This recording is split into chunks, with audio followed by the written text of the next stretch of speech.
Grabatzen ari garen unean gaueko 11:06 minutu igaro diren honetan, Elordik eta Zabalak Gasteizko hogeta pilotalekuan jokatu duten buruzburuko txapelketa nagusiko lehen jardunaldiko amultzoko lehen partidaren analisi egingo dugu. Pronostikoak hautsi egin ditu Aitor Elordik, izan ere 22 eta 20 irabazi dio Javi Zabalari partida estu eta gogor batean. Hasieratik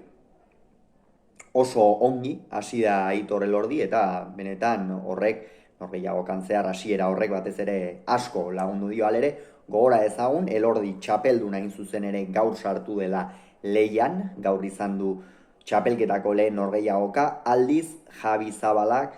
lehengo astean Mikel Urrutiko etxearen aurka jokatu behar izan zuen Donostiako Atano 3. pilotalekuan, orduan irabazi egin zion Zaratamarrari eta horrek multzo fasea jokatzeko saria eman zion. Esan dugun bezala, Aitor Elordik hasiera bikaina eman dio norgehiagokari, oso ongi sakatu du, nahastu egin du sakea, eta hori oso garrantzitsua zen, Javi Zabalari sakea nahastea gakoa izan ohi baita, bestela beso oso indarsuko pilotaria da, eta Urruti jar dezake erresto bat ere, eta Elordi horretan benetan oso inteligente ikusi dugu hasieratik, batzuetan txokoan ezker hormarekin, beste batzuetan erdira ere sakatu izan du, Zabalera tarteka ere, eta horren ondorioz, 4 eta huts aurreratu da. Gero ordea, Zabalak 4 eta 3 jartzea lortu du, baina Zabalaren inguruan ere nabarmendu behar da, eta atzoko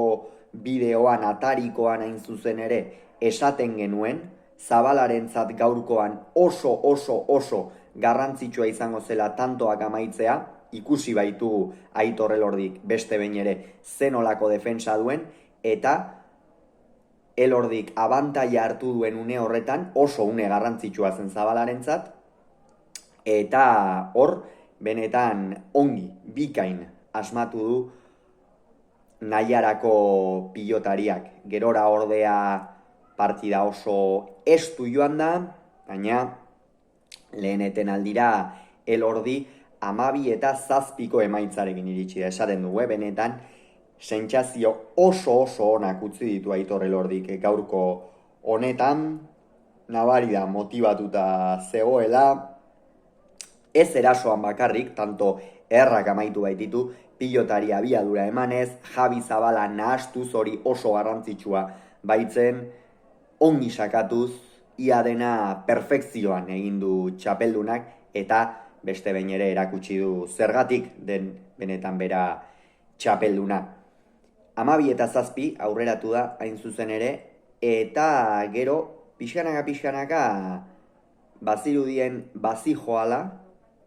baina une batean Javi Zabalak bikain asmatu du eta 15 eta 14 ipini da aurretik. Markatu ez,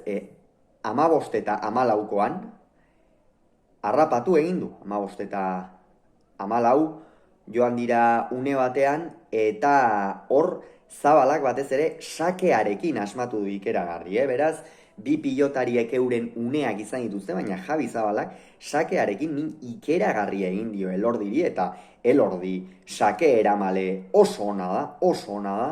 eta halere Javi Zabalak sakeak oso gaizto atera dizkio, eta hori garrantzitsua izan da Naiarako aurrelariarentzat partidan behintzat sartuta mantentzeko. Gerora ordea, Aitor Elordik mentalki oso ongi eutsi dio norgehiagokari, eta 18 eraino hor joan egin da, bikain sakatu du berriz ere, Javi Zabala oso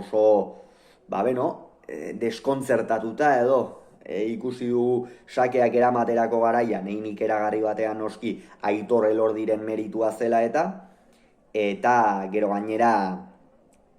sake errematean ere fin aritu da eta tantoak bikain amaitu ditu. 21 eta 15 ipini da aurretik Elordi, baina gero Zabalak sake ederrak egin ditu hain zuzen ere 5 sake eder, eta 20-21 hurbildu da, hor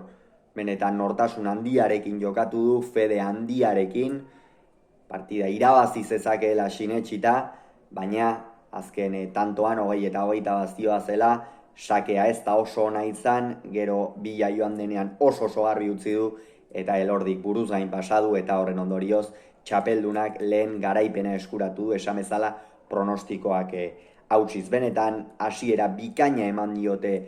buruzburuko txapelketa nagusiko multzo fase honi, gaurko norgehiagoka oso duina, bete-betekoa, jendeak gozatu duela iruditzen zait, eta honen bestez Elordi